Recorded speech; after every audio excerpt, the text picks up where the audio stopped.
Hello my dear student, welcome back to doubt chemistry. आज हम लोग फिर से बात करेंगे क्लास 12 के इलेक्ट्रोकेमिस्ट्री के सीरीज में को आगे बढ़ाते हुए हम बात करेंगे आज नर्नस्ट इक्वेशन के बारे में। तो हम यहाँ पे गाइस बात करने वाले हैं नर्नस्ट इक्वेशन। क्या होता है नर्नस्ट इक्वेशन? इसको नर्नस्ट या नेनस्ट इक्वेशन में नस्ट इक्वेशन जनरली बोलते हैं। तो क्या होते हैं नस्ट इक्वेशन? तो नस्ट इक्वेशन को जनरली हम नाम देते हैं नॉन स्टैंडर्ड इलेक्ट्रोड पोटेंशियल के नाम से भी इनको जानते हैं। देखिए फ्रेंड्स, यहाँ पे जो हम लोगों ने इसके पहले बात किया था स्टैंडर्ड इलेक्ट्रोड पोटेंशियल के बारे में और गैल्वेनिक सेल के बारे में। तो जो स्टैंडर्ड इलेक्ट्रोड पोटेंशियल होता है, पहले वो क्या चीज होती है, हमें यहाँ पे बात करेंगे यहाँ पे standard electrode potential. Standard electrode potential, जो एक स्टैंडर्ड इलेक्ट्रोड पोटेंशियल होती है, इसका कुछ कंडीशन होता है। इनकी कंडीशन क्या होती है? इनका कंडीशन होता है कि ये जो टेम्परेचर होगा वो 298 केल्विन होगा और जो प्रेशर होगा वो 1 atm होगा और जो कंसंट्रेशन होगा वो 1 मोलर होगा, तो 1 कैपिटल M होगा। ठीक है गाइस, तो अब हम बात करते हैं जो ये नर्नस्ट इक्वेशन है, जो नर्नस्ट इक्वेशन है, ये नॉन स्टैंडर्ड इलेक्ट्रोड पोटेंशियल के बारे में बात करते हैं यहाँ पे। तो अगर हम इसको नॉन स्टैंडर्ड पोटेंशियल मतलब कि जो ये तीनों आपके सामने दिखाई दे रहे हैं, टेम्परेचर, प्रेशर और ये कंसंट्रेशन, अगर ये तीनों फिक्स नहीं है, अगर इनमें से कोई एक भी चेंज होता है तो ये बन जाता है नॉन स्टैंडर्ड पोटेंशियल इक्वेशन। तो अगर ये तीनों फिक्स हैं तो इसे हम कहते हैं स्टैंडर्ड इलेक्ट्रोड पोटेंशियल। अगर ये तीनों जो कंडीशन में अगर फिक्स नहीं होते हैं, इसमें कोई भी चेंजिंग करते हैं, तो हम यहाँ सपोज करते हैं जो नॉन स्टैंडर्ड होगा, जो नॉन स्टैंडर्ड इलेक्ट्रोड पोटेंशियल है, सपोज करते हैं तीनों क्या हो रहे हैं, चेंज हो रहे हैं। मतलब जो टेम्परेचर है वो 298 केल्विन नहीं है और जो प्रेशर है वो भी 1 atm के इक्वल नहीं है और जो कंसंट्रेशन है वो भी 1 m के इक्वल नहीं है। हमने यहाँ पर सपोज कर लिया कि तीनों है ये कंडीशन, ये क्या हो रहे हैं, आपस में चेंजिंग हो रहे हैं। तो अब जब ये तीनों चेंज होंगे तो इसे कहेंगे नॉन स्टैंडर्ड इलेक्ट्रोड पोटेंशियल। ठीक है, इतना बात क्लियर हुआ पहले। तो अब हम बात करते हैं आगे इसके। अगर मेरे पास सपोज करो कोई एक सेल हो, ये सेल था मेरे पास ना, डेनियल सेल, एक इलेक्ट्रोड इसमें एक इलेक्ट्रोड इसमें थे, इन दोनों क्या कहते हैं आपस में हम गैल्वेनोमीटर द्वारा इनको जोड़ दिए थे और यहाँ पे एक क्या लगाए थे, साल्ट ब्रिज लगा दिए थे। तो इन दोनों रिएक्शंस में, सॉरी इन दोनों जो पात है, जो बर्तन है, इन दोनों बर्तन में क्या हो रहे थे, इन दोनों बर्तन में हाफ सेल या फिर हाफ रिएक्शंस हो रहे थे, कुछ half redox reaction, half redox reaction. देखिएगा जो ये रेडॉक्स रिएक्शन होता है ये स्पॉन्टेनियस होता है, मतलब कि ये जो सेल होता है, बैटरी होता है, ये रिएक्शन को खुद ही करवाता है, इसको हमें करवाने की जरूरत नहीं पड़ती है। इसलिए इसमें यूज होता है रेडॉक्स अभिक्रिया या फिर जो हाफ रेडॉक्स अभिक्रिया, जो अर्ध अभिक्रिया सेल होती है वो स्पॉन्टेनियस होती है। ये ऑटोमेटिकली अभिक्रिया क्या होती है, प्रोसीड होने लगती है, तो इसे स्पॉन्टेनियस कहते हैं। जब ये स्पॉन्टेनियस रिएक्शन होगा तो ये ऑटोमेटिक कार्य करेगा। जब ये ऑटोमेटिक कार्य करेगा तो अपने अंदर जो उपस्थित ऊर्जा होगी, मतलब गिव्स फ्री एनर्जी, उसको क्या करेगा, ये रिलीज करता हुआ दिखाई देगा। तो पहले क्या करेंगे, अगर इसमें अगर हाफ रेडॉक्स रिएक्शन हो रही है, स्पॉन्टेनियस हो रही है, ऐसे हो रही है, स्पॉन्टेनियस हो रही है, अगर ये स्पॉन्टेनियस हो रही है तो मतलब कि इसका मतलब कि जो बैटरी है वो कुछ ना कुछ वर्किंग कर रहा है। इतनी बात क्लियर हो पहले। अगर ये अभिक्रिया जो है स्पॉन्टेनियस हो रही है तो क्या होगी, जो बैटरी होगा वो कुछ ना कुछ वर्किंग कर रहा है। अगर इसमें बैटरी द्वारा वर्किंग हो रहा तो मतलब कि इसका कुछ ना कुछ वर्क डन होगा।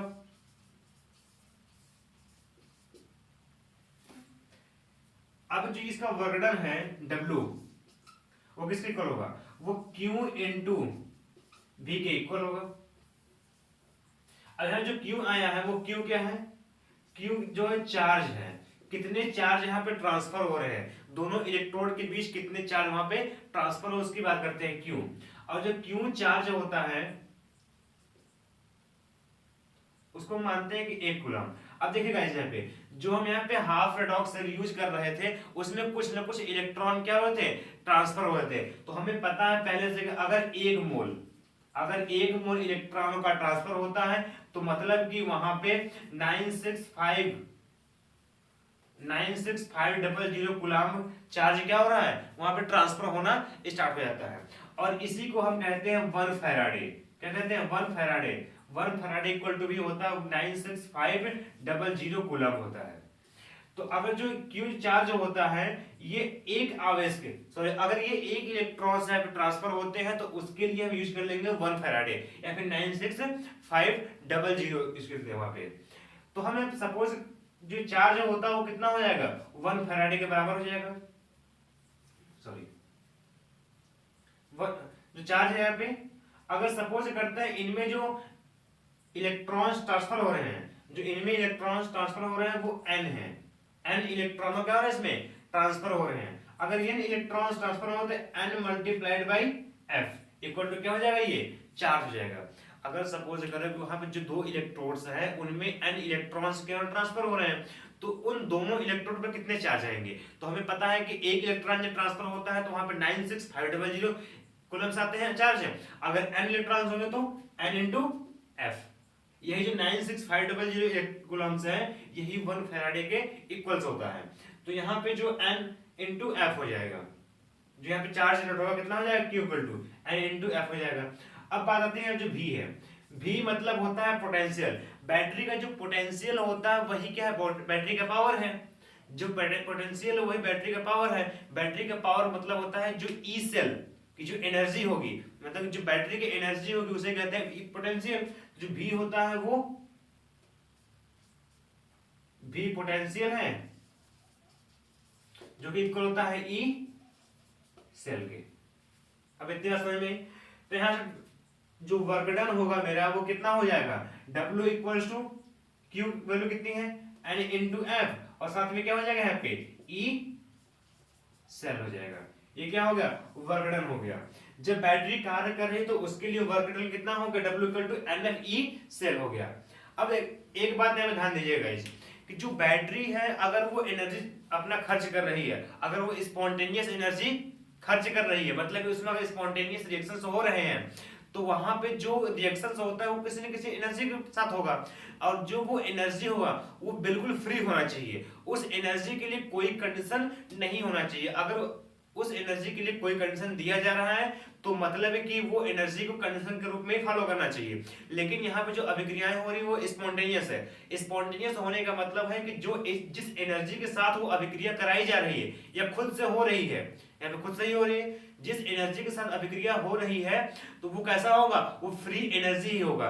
अगर इसे हम थर्मोडायनेमिकली बात करें तो ये एक गिब्स फ्री एनर्जी होगी। कैसी होगी, इसमें ये गिब्स फ्री एनर्जी होगा इसमें, ठीक है। और जो गिब्स फ्री एनर्जी होता है वर्क डन कितना, अगर हमारे पास जो गिब्स फ्री एनर्जी है अगर वहां पर वर्किंग हो रहा है, अगर कार्य करेंगे जो फ्री एनर्जी है उसकी वैल्यू घटेगी, ऑटोमेटिकली घटेगी। अगर हम कार बैटरी द्वारा अगर स्पॉन्टेनियसली कार्य किया जा रहा है, वर्क किया जा रहा है, तो जो बैटरी में उपस्थित जो गिब्स फ्री एनर्जी होगी वो ऑटोमेटिकली क्या होगी, डिक्रीज होना स्टार्ट हो जाएगी। तो जिससे W क्या हो जाएगा यहाँ से माइनस डेल्टा G। अब इसको अगर इसके इक्वल करेंगे कितना आएगा, यहाँ से जो डेल्टा G होगा वो कितना हो जाएगा माइनस NFE सेल। गाइस देखिए यहाँ पे जो गिब्स फ्री एनर्जी आ गई ई सेल के रूप में, ये आया है नॉन स्टैंडर्ड इलेक्ट्रोड पोटेंशियल के रूप में। अगर हम बात करें इसी को स्टैंडर्ड इलेक्ट्रोड पोटेंशियल के रूप में तो कैसे लिखेंगे इसको, तो जो यहाँ पे जो डेल्टा G होगा अगर स्टैंडर्ड कंडीशन पे होगा तो स्टैंडर्ड होने का मतलब क्या है, इस रूल को फॉलो करेगा पहले वाले का, मतलब कि जो टेम्परेचर होगा वो 298 केल्विन, जो प्रेशर होगा वो 1 atm और जो कंसंट्रेशन होगा वो 1 m होगा। तो जब इसे हम स्टैंडर्ड पोटेंशियल या फिर स्टैंडर्ड कंडीशन पे यूज करते हैं तो यहाँ पे जो डेल्टा G होगा वो डेल्टा G नॉट हो जाएगा equal to minus NF E naught cell हो जाएगा। यहाँ पे एक इस पे है ये एट ए स्टैंडर्ड कंडीशन और एक इस पे है at a non standard condition. अब गाइस देखिए यहाँ पे मेरे पास दो इक्वेशन बन गए, एक इक्वेशन ये बन गया और इक्वेशन क्या होगा ये, इसको जानते हैं इक्वेशन नंबर 1, ये क्या होगा इक्वेशन नंबर 2।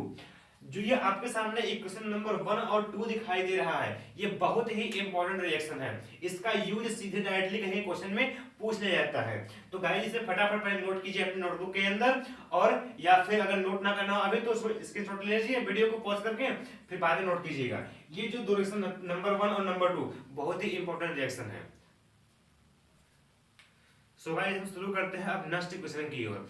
तो हम लोगों ने देख लिया वहां पे कि दो हमारे पास रिएक्शंस यूज आते थे, मतलब कि वहां पे निकल कर सामने आए। पहले क्या था, हम लिखते हैं यहाँ पे, हम डेल्टा जी इक्वल टू क्या था पहले, minus N F E cell था, और एक है delta G naught equal to minus N F E not cell था। यहाँ पे ये जो है पहला वाला जो कंडीशन है ये किस पे है, नॉन स्टैंडर्ड कंडीशन पे है। जो सेकंड वाला किस पे है, स्टैंडर्ड कंडीशन पे है। स्टैंडर्ड का मतलब बताया है क्या होता है, जो टेम्परेचर होगा वो 298 केल्विन होगा, जो प्रेशर होगा वो 1 atm होगा, और जो कंसंट्रेशन होगा 1 मोलर होगा। और जो नॉन स्टैंडर्ड वाला होगा उसमें ये तीनों में से कोई एक या तीनों फॉलो नहीं करेंगे या उसमें चेंज होते रहेंगे, उसे कहते हैं नॉन स्टैंडर्ड कंडीशन। तो अब इन दोनों अभिक्रियाओं, इन जो दोनों हमारे पास इक्वेशन बने हुए, इनकी सहायता से हम यूज करेंगे यहाँ पे नेक्स्ट इक्वेशन। देखिए नेक्स्ट इक्वेशन यूज निकाला क्यों जाता है, इसकी वैल्यू क्या है, इसका मतलब कि क्यों इसे यहाँ पे लाया गया। तो दो ही रिएक्शन हमारे पास दिखाई दे रहा है, फर्स्ट और ये सेकंड। इसमें क्या दिख रहा है, delta G naught minus N F minus N F जो कि कॉमन है। यहाँ पे ई सेल दिखाई दे रहा है, क्या दिखा रहा है, ई नॉट सेल दिखाई दे रहा है। हम इन दोनों इक्वेशन में एन की वैल्यू पता है कि मुझे क्या होना था, वहां पे जो इलेक्ट्रॉन्स ट्रांसफर होते हैं उसे कहते हैं एन की वैल्यू। जो एफ है उसका वैल्यू होता है 96500 कूलम्स होता है। जो डेल्टा जी और डेल्टा जी नॉट की वैल्यू है उसको हम थर्मोडायनेमिक्स से यहाँ पे यूज कर सकते हैं। लेकिन अगर बात आती है ई सेल और ई नॉट सेल की, तो हम यहाँ पे स्टैंडर्ड कंडीशन पे ई नॉट सेल मतलब कि पोटेंशियल वैल्यू किसकी, सेल के जो पोटेंशियल वैल्यू होती है उससे हम स्टैंडर्ड कंडीशन पे तो निकाल लेते हैं, लेकिन नॉन स्टैंडर्ड कंडीशन पे इसकी वैल्यू हम नहीं निकाल पाते हैं। तो इसी ई सेल की वैल्यू निकालने के लिए यहाँ पे नर्स ने एक इक्वेशन दिया है, जो कि इसको हम आगे यहाँ पे देखने वाले हैं। तो अगर हम बात करें यहाँ पे थर्मोडायनेमिकली, अगर कोई इक्वेशन होता है उसके लिए अगर जो गिब्स फ्री एनर्जी होती है थर्मोडायनेमिक्स के रूप में, delta G equal to delta G naught plus R T L N Q. ये जो रिएक्शन इक्वेशन दिखाई दे रहा है आपके सामने, ये बिल्कुल आपके नया लग रहा हो, लेकिन डोंट वरी से आप अभी से पढ़ लीजिए और समझ लीजिए, और ये जल्दी भूलेगा नहीं, ठीक है। डेल्टा जी कितना हो गया, delta G naught plus R T L N Q. अब यहाँ पे जो डेल्टा जी और डेल्टा जी नॉट की वैल्यू है यहाँ से इसमें हम पुट कर देंगे। तो देखिए क्या होता है, इसमें डेल्टा जी कितना है मेरे पास, N F E cell equal to delta G not की वैल्यू कितनी है, minus N F E not cell यहाँ पे, अब plus R T L N Q. देखिए जो बात करते हैं पहले आर टी और एल एन क्यू क्या है पे, जो आर होता है वो एक गैस कांस्टेंट है, क्या है मेरे पास, गैस कांस्टेंट है, जिसकी वैल्यू कितनी, जिसकी वैल्यू होती है 8.341 जूल पर मोल केल्विन। और यहाँ पे टी है वो कितना है, टेम्परेचर में 298 केल्विन यूज करते हैं यहाँ पे। और यहाँ पे जो एलन है, एलन भी एक लॉग टाइप्स का होता है। जो एलन होता है, एलन का मतलब होता है लॉग बेस ऑफ ई, ई के बेस में लॉग को एलन कहते हैं, जिसकी वैल्यू होती है 2.303 लॉग बेस ऑफ 10। अगर इसको हम लॉग ई को लॉग बेस ऑफ 10 में चेंज करना चाहेंगे तो उसकी वैल्यू है वहां पे हम 2.303 से मल्टीप्लाई कर देते हैं। तो अब इन सब की वैल्यू उठा करके यहाँ पुट कर देते हैं। तो देखिए यहाँ पे इन दोनों साइड में हम माइनस एन एफ से डिवाइड कर दें, माइनस एन एफ से डिवाइड कर दें तो क्या आएगा यहाँ पे, देखिए निगेटिव कट गई, ये इससे कटा, ये इससे कट गया, ये पूरा इससे कट गया, क्या बचा यहाँ पे, E cell equal to E not cell minus R T upon N F. यहाँ पे कितना आएगा, एल एन क्यू आएगा। अगर एल एन क्यू, देखिए यही आता है नस्ट इक्वेशन, एक नस्ट इक्वेशन ये है। अगर इसी को थोड़ा सा मॉडिफाइड कर दिया तो एक दूसरा नस्ट इक्वेशन बनता है, वो भी बहुत ही यूजफुल होता है। जो सवाल आते हैं जनरली इससे बहुत कम आता है, जो अगला वाला भी करने वाले हैं हम उससे सवाल बहुत ही डायरेक्टली एग्जाम में पूछे जाते हैं। तो आइए उसको भी देख लेते हैं अभी। तो इसमें कुछ करना नहीं होता है, बस जस्ट करना क्या होता है कि जो ई सेल और ई नॉट सेल है वो तो वैसे ही रहेगा। देखिए हमें यहाँ जो ई नॉट सेल होता है उसकी वैल्यू पता है कितनी होती है ई नॉट सेल की वैल्यू। हम पहले भी इसके जस्ट पहले वीडियो में देखे तो वहां पे जो ई नॉट सेल की वैल्यू होती है वो E not cathode minus E not anode होती है। ये ई नॉट सेल की वैल्यू होगी। अब यहां से हम तो ई सेल की वैल्यू निकाल सकते थे, तो इसलिए हम यहाँ पे नॉट इक्वेशन का यूज किए हैं। इससे क्या होता है यहाँ से ई सेल की वैल्यू निकाल लेंगे, मतलब ई नॉट सेल में से अगर हम RT अपन NF इंटू ln Q को माइनस करें तो उससे आता है ई सेल की वैल्यू आ जाएगी। तो अगर इसमें थोड़ा सा मॉडिफाइड कर दें, मॉडिफाइड करने का मतलब क्या होता है कि देखिए यहाँ पे जो ई सेल है वैसे ही रहेगा इक्वल टू जो ई नॉट सेल है ये वैसे ही रहेगा माइनस अगर मैं RT और NF और ln Q की यहाँ पे कुछ ना कुछ वैल्यू पुट कर दें तो पता है हमें जो R होता है वो गैस कांस्टेंट है। गैस कांस्टेंट की वैल्यू कितनी होती है 8.341 8.341 इंटू टी की वैल्यू कितनी होगी मेरे पास 298 केल्विन 298 केल्विन अपन एन क्या है नंबर ऑफ इलेक्ट्रॉन्स को हम कांस्टेंट रखते हैं। क्यों? क्योंकि हमें पता नहीं है कि कोई रिएक्शन में कितना इलेक्ट्रॉन्स ट्रांसफर किए जा रहे हैं, तो छोड़ देते हैं यहाँ पे इनटू में n। जो f है f की वैल्यू कितनी होती है 96500 कूलम्ब इनटू अगर ln q मतलब कि log ऑफ बेस e को चेंज करें log ऑफ 10 में तो क्या हो जाएगा यहाँ पे 2 इंटू 303 का मल्टीप्लाई करना पड़ेगा into log base of 10 q।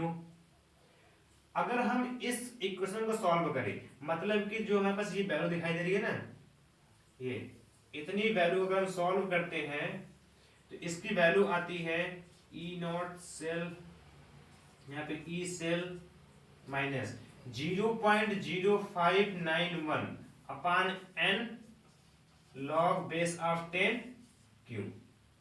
तो यहां से मेरे पास ये एक इक्वेशन मिल जाता है जो कि बहुत ही इजी क्वेश्चन दिखाई दे रहा है आपको देखने में भले ही कठिन लगे लेकिन बहुत इजी है।